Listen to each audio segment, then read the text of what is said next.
My son-in-law measured my living room with a tape. He didn't know I was standing in the shadows. The front door was unlocked.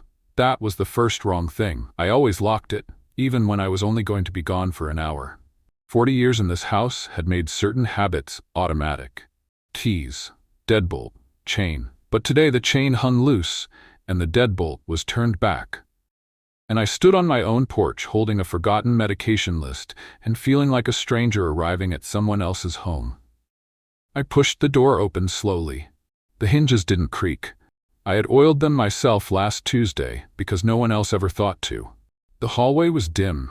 The curtains in the front room were drawn halfway, casting everything in a thin gray light that made the house look older than it was. Then I heard it, a sharp metallic click, the unmistakable snap of a tape measure locking into place, then the slow hiss of it retracting, then another click, another measurement, coming from my living room. I set my purse down on the hallway table without a sound. My hand trembled, but my feet didn't move. Not yet. Someone was measuring my house, and they had let themselves in. This wall has to go once she's moved out. Darren's voice, my son-in-law, standing in the center of my living room with a yellow tape measure stretched between his hands like a verdict. He said it casually, the way someone says, pass the salt, or grab your coat, like my removal was already decided, already scheduled, already done. I stood in the hallway 6 feet from the living room doorway, pressed against the wall where the family photos hung. My late husband's face looked down at me from the frame nearest my shoulder, our wedding day. His hand on my waist, both of us squinting into the sun. Darren pulled the tape measure from the east wall to the west.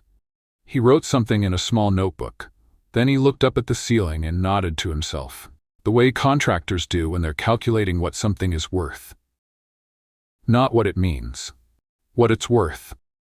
My daughter Marisa stood near the window, arms crossed, watching him with the expression of someone who had already agreed to everything being said. She didn't look uncomfortable. That was the second wrong thing. We'll open the space up, Marisa said. Her voice was soft, almost dreamy, like she was describing a vacation instead of the demolition of my home. Knock this wall out, extend the kitchen. It'll look modern. Modern. The word landed on my chest like a stone dropped from a height. That living room had held 40 years of my life. The south wall still had a faint pencil line where I had marked my grandson Teddy's height every birthday until he was 12. The crown molding along the ceiling was original to the house, installed in 1962 by a carpenter named Wardell, who my husband paid in cash and homemade bread. Modern meant none of that mattered. I pressed my back harder against the hallway wall. My breathing had gone shallow. I could feel my heartbeat in my wrists, in my temples, behind my eyes. The medication list was still in my hand, crumpled now, the paper damp from my palm. Darren stretched the tape measure across the far window. The metal tip scraped the paint. Good bones, he said. Just needs the right vision. I stayed in the shadows and said nothing, but I heard everything. I leaned against the wall and closed my eyes.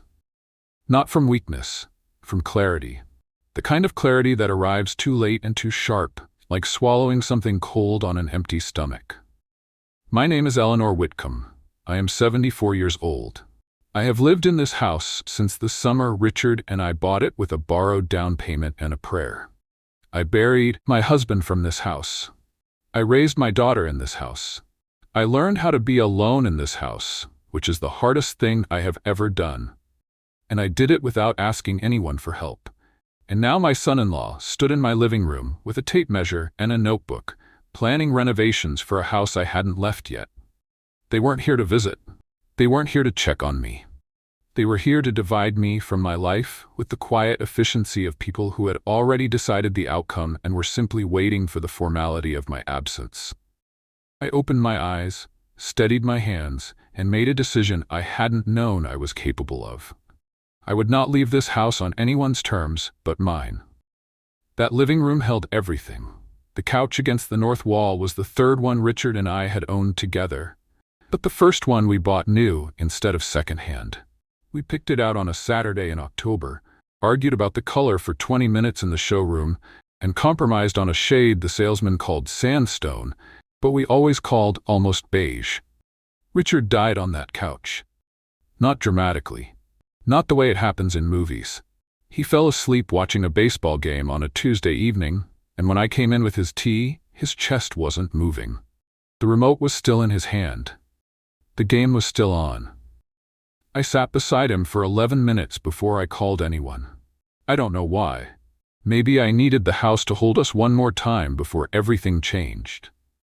The dent in the baseboard near the front door was from Teddy's first bicycle. He rode it straight through the hallway on Christmas morning, crashed into the wall, and laughed so hard he forgot to cry. These were not things that could be measured with a tape. These were not things that could be made modern. Every scratch in the hardwood floor told a story. The long scrape near the dining room entrance was from the night Richard and I pushed the table aside to dance to a song on the radio that neither of us could remember the name of afterward. The cluster of small marks near the kitchen threshold was from years of chair legs dragging across the wood during family dinners. To me, those scratches were a kind of handwriting. The house recording its own history in a language only I could read. To Darren, they were damage. He had said it 6 months earlier, during one of his inspections disguised as visits. He knelt on the floor and ran his finger along a scratch near the fireplace. "You really should refinish these," he said. "They're dragging the whole room down." Dragging, as if the floor were failing at something. As if beauty required smoothness and silence and the erasure of every mark left by living.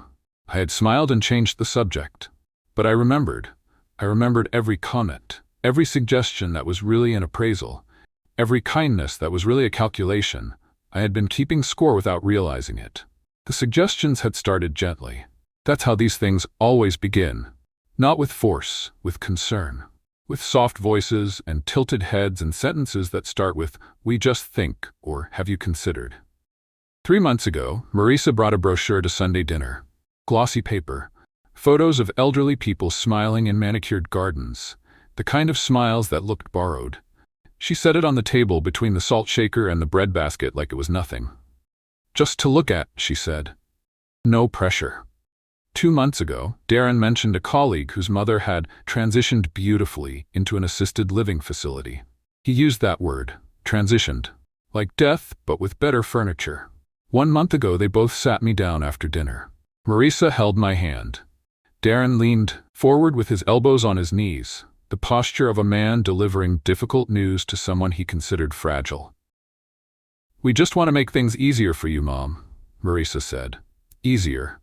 That word had appeared so often in the past year that it had lost all meaning. It didn't mean easier for me. It meant easier for them. I wasn't frail. I want to be clear about that. My knees ached in the morning and my left hip clicked when I climbed stairs, but I cooked my own meals. I drove to the grocery store every Thursday. I managed my own bills, balanced my checkbook by hand, and kept a garden in the backyard that produced tomatoes every August without fail. I read 2 books a week. I did the crossword in ink.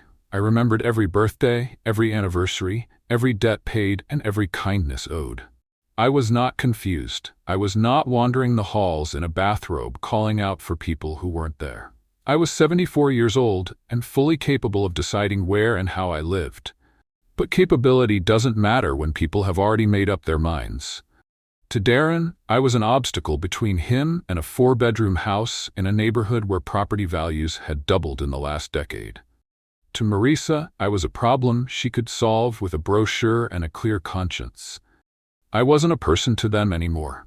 I was a timeline, and they were running out of patience. I stood in that hallway for 12 minutes. I know because the clock on the wall above the coat rack ticked loud enough to count by. Each second landed like a drop of water on stone, steady, patient, relentless. I listened to them move through my house like buyers at an open showing. Darren opened the coat closet and said something about converting it into a pantry. Marisa suggested new lighting for the entryway. They discussed curtain colors, flooring options, whether the backyard had enough clearance for a deck. A deck, where my tomato garden grew every summer, where Richard built a wooden bench the year before he died because he said I deserved somewhere beautiful to sit and do nothing. They were erasing us. Room by room, well by well, measurement by measurement. And they were doing it while I was supposed to be touring the facility they had booked for me without asking. That was the coldest part. Not the planning, the timing. They had waited until I was out of the house to begin dismantling the life inside it. I picked up my purse silently and walked back out the front door. They never knew I was there. I sat in my car for a long time. The engine was off. The windows were up. The street was quiet, the way suburban streets get at mid-morning, when everyone is either at work or pretending to be. My hands rested on the steering wheel. I stared at the house through the windshield, the brick front Richard and I had chosen together. The black mailbox with the small dent from the time the snowplow came too close. The azalea bush under the front window that bloomed pink every April like a promise it kept without being asked. Inside that house, my daughter and her husband were walking through my bedroom. I was certain of it. They would measure the window for resale value. They would open the closet and calculate how many of my things could be packed into boxes and stored or donated or thrown away. Darren would run his hand along surfaces and see numbers. Marisa would nod because nodding was easier than disagreeing. And my life would shrink one room at a time until there was nothing left but a forwarding address at a facility I never chose. I turned the key in the ignition. The engine started on the first try.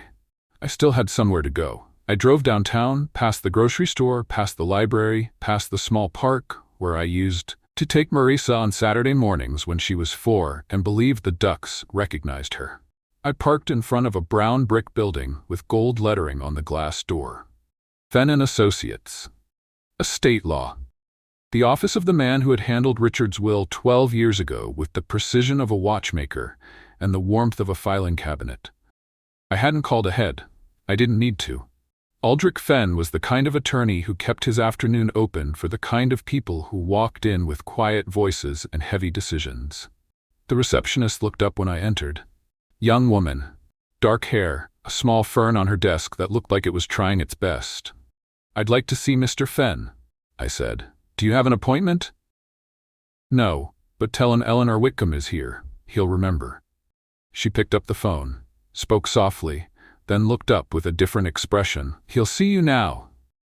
I straightened my shoulders and walked down the hall like a woman who had already decided everything. Because I had. Aldrich Fenn's office smelled like leather chairs and old paper. The bookshelves behind his desk were lined with legal volumes that looked like they hadn't been opened in years, but still carried the weight of everything they contained. A brass lamp sat on the corner of his desk, casting a circle of warm light across a stack of folders. He stood when I entered, tall, thin, glasses perched on the end of his nose like they were considering whether to stay. His handshake was dry and brief. "Eleanor," he said, "it's been some time." "It has."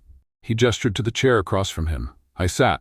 He sat. The leather creaked beneath both of us. "I need to update my estate plan," I said. He didn't react. No raised eyebrows, no questions about why.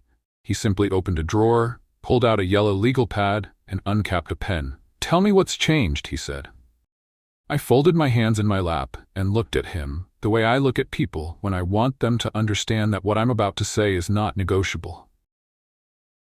My daughter and her husband are trying to remove me from my own home. I told them everything. The brochures, the suggestions, the nursing facility they had scheduled for me to tour without asking whether I wanted to go. The gentle pressure applied in weekly doses like medicine I never agreed to take.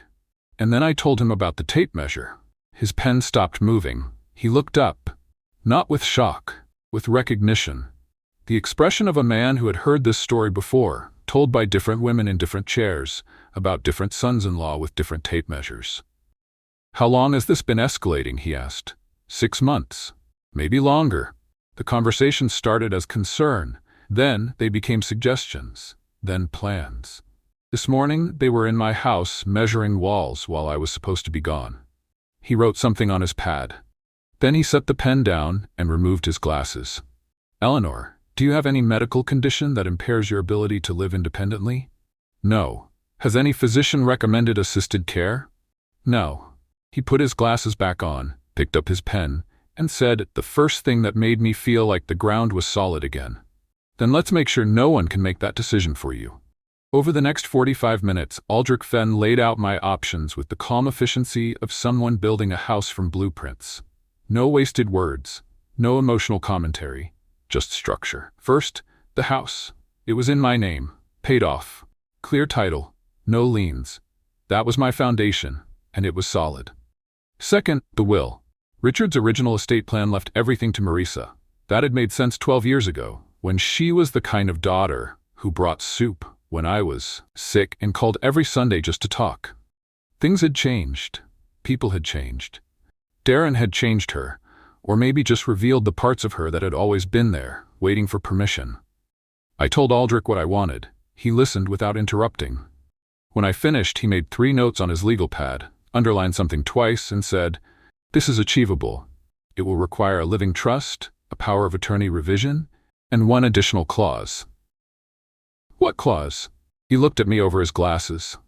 "A coercion provision. If you are relocated from your home without documented medical necessity, the inheritance structure changes substantially." I nodded. "How substantially?" I asked. "Entirely," he said.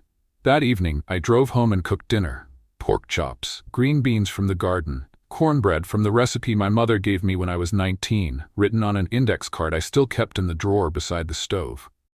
Darren and Marisa came over at 6:30. They always did on Wednesdays. Darren brought wine, Marisa brought flowers. Small gestures that looked like love, but functioned like maintenance. Keep the old woman happy. Keep her comfortable. Keep her agreeable. I set the table with the good plates, the ones with the blue rim that Richard bought for our 20th anniversary. Darren sat in Richard's old chair. He always did.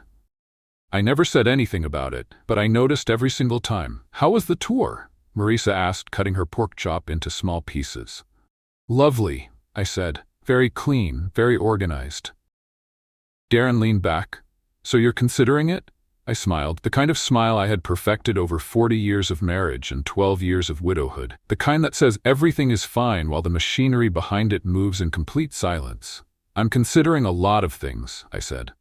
And I left it at that. Over the next 2 weeks, I moved carefully. Not in the way they expected, which was toward a nursing home. In the way they couldn't see, which was toward protection. I met with Aldrich Fenn 3 more times. Each visit added a layer. First, the living trust. The house was transferred into it, with specific conditions attached to its use, sale, and inheritance. My name remained on every line that mattered. Second, the power of attorney. I revoked the existing document that named Marisa as my decision-maker and replaced her with a neutral third party. A woman named Constance Avery, a retired social worker Aldrich had worked with for years. Steady, unattached, unpersuadable. Third, the coercion clause. This was the spine of everything. If I were moved from my home without a written medical directive from 2 independent physicians, the inheritance allocation would shift completely. The house, the savings, the investments Richard and I had built over 4 decades, all of it would be redirected. I signed every document with a steady hand. Aldrich witnessed each one. When it was finished, he closed the folder and said, "You're protected, Eleanor." I thanked him, but I didn't feel safe yet. I felt prepared. There's a difference. During those 2 weeks, I watched them closely. Not with suspicion, with attention. The kind of quiet, focused attention I had been practicing my entire life, but had never needed to aim at my own daughter. Darren came by on Saturday to check the gutters. He spent 40 minutes in the backyard with his phone, taking photos of the exterior, not the gutters. The siding, the roofline, the fence. I watched from the kitchen window while I washed dishes. He didn't know I could see him. He stood where the tomato garden ended and the property line began, and he held his phone up like a man framing a shot for a listing. Marisa called on Sunday. The conversation was normal. Weather, Teddy's school play, a recipe she wanted me to try. But at the end, she said something that made my hand tighten around the phone. "We should talk soon, Mom, about the future." The future. Said the way people say it when they mean your future. When they've already decided what it looks like and are simply waiting for you to agree. "Of course, sweetheart," I said. I hung up and stood in the kitchen for a long time, listening to the house breathe around me. The following Wednesday, they came for dinner again. Same routine, wine, flowers, Richard's chair. But this time, Darren brought something else. A folder. Black, professional. He set it on the edge of the table while Marisa cleared the plates as if it had always been there. "We've been looking into some options," he said. His voice was measured, rehearsed, the voice of a man who had practiced this conversation in the car on the way over. "Options," I repeated. "Places that would be a great fit for you. Close to us, beautiful grounds, full medical staff." He opened the folder. Inside were printed pages, floor plans, pricing sheets, a photo of a room with a single bed, a window, and a small dresser. A room. After 40 years in a house, they wanted to give me a room. Marisa came back from the kitchen. She sat beside Darren and folded her hands. "It's a really nice place, Mom," she said. I looked at the folder, at the floor plan of a room smaller than my bathroom, at the pricing sheet with numbers that would drain my savings in 3 years. I closed the folder gently and pushed it back across the table. "I've made my own arrangements," I said. The room went still, the kind of stillness that comes before weather changes. Darren's hand paused on his wineglass. Marisa's smile faded slowly, the way candlelight dims when someone opens a door. "What kind of arrangements?" Marisa asked. I stood and walked to the small desk in the corner of the dining room, the one where Richard used to pay bills every 1st and 15th of the month. I opened the top drawer and pulled out a manila envelope. Inside was a printed copy of the trust summary Aldrich had prepared for me. 8 pages, clean language, every clause numbered and explained. I placed it on the table between the wine glasses and the closed folder. "This is a summary of my updated estate plan," I said. "I'd like you both to read it." Darren reached for it first. Of course he did. His fingers moved quickly, the way they always did when money was involved. He pulled the pages out, scanned the first one, and turned to the second.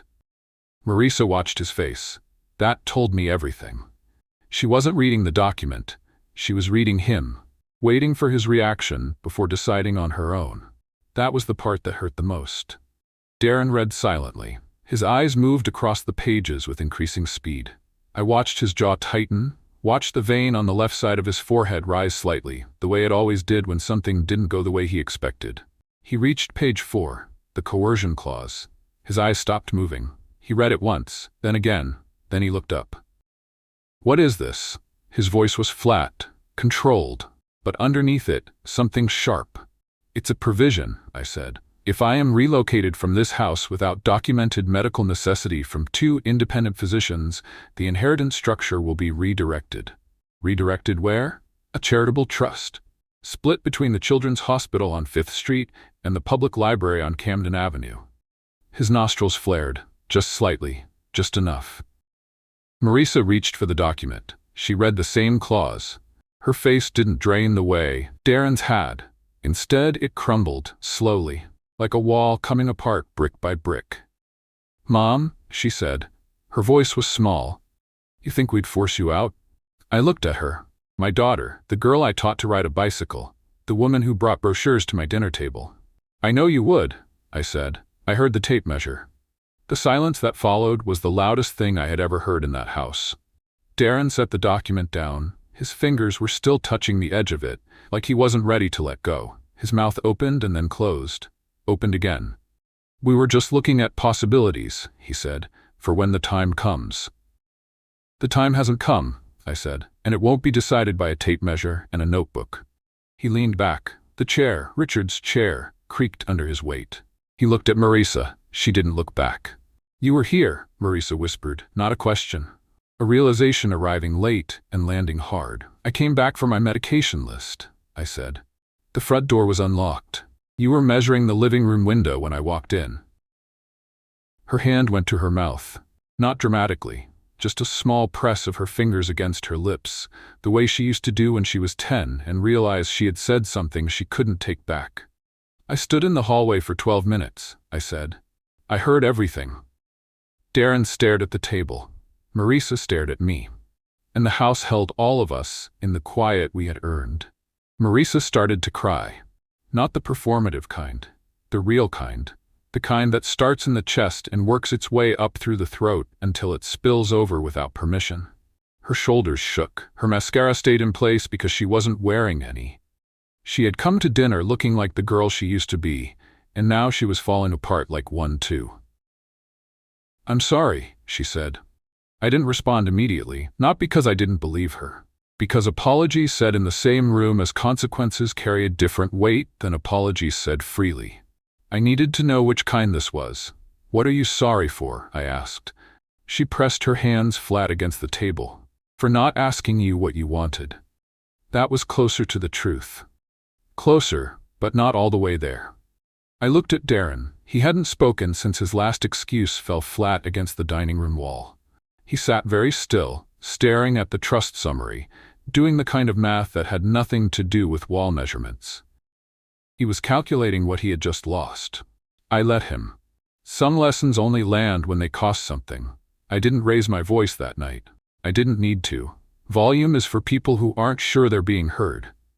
I had never been more certain of anything in my life. "This house is not an asset," I said. "It is not equity. It is not potential square footage or resale value. This house is where your father proposed to me, where you took your first steps, where I sat with Richard's hand in mine while he stopped breathing." Marisa covered her face. "You measured the bedroom window," I continued. "The one where the morning light comes in and hits the dresser at exactly 7:15. That's where I keep your father's watch. The one he wore every day for 31 years. You walked past it to check the dimensions." Darren's jaw tightened. He said nothing. "I am not leaving this house because it is inconvenient for your plans. I am not leaving because you found a facility with nice grounds and a single bed. I will leave when my body tells me to, not when your ambition does." I folded my hands on the table. "And if you try to push me out, you will lose everything this house represents, legally and otherwise." The room was so quiet I could hear the porch light buzzing outside. They left at 9:15. Marisa hugged me at the door, a real hug, the kind where her arms went all the way around and she held on 2 seconds longer than usual. Her cheek was still damp. "I love you, Mom," she said. "I know," I said. "That's why this hurt." Darren shook my hand. Brief. Firm. His eyes didn't meet mine. He walked to the car without looking back, and I watched him through the front window as he opened the driver's side door and sat there for a moment before starting the engine. The tape measure never came out again. Over the following weeks, the conversations about assisted living disappeared entirely. Darren stopped taking photos of the exterior. Marisa called more often, and the calls were different now. Shorter on logistics, longer on listening. She started coming by on Saturday mornings, alone, without folders, without brochures. She would sit at the kitchen table and drink coffee while I worked on the crossword, and sometimes she would pick up the pen and fill in the answers I had left blank. We didn't talk about the trust. We didn't need to. The document had said everything that silence never could. I still sit in my living room every morning. The same chair I've sat in for 20 years, angled toward the east window where the sunlight comes in between 7 and 8 and paints a slow stripe across the hardwood. The scratches are still there. The dent in the baseboard, the pencil marks on the south wall. The crown molding, Wardell installed in 1962. The couch where Richard fell asleep for the last time with the remote still in his hand. Nothing has been renovated. Nothing has been modernized. Nothing has been measured, appraised, digitized, or made to disappear.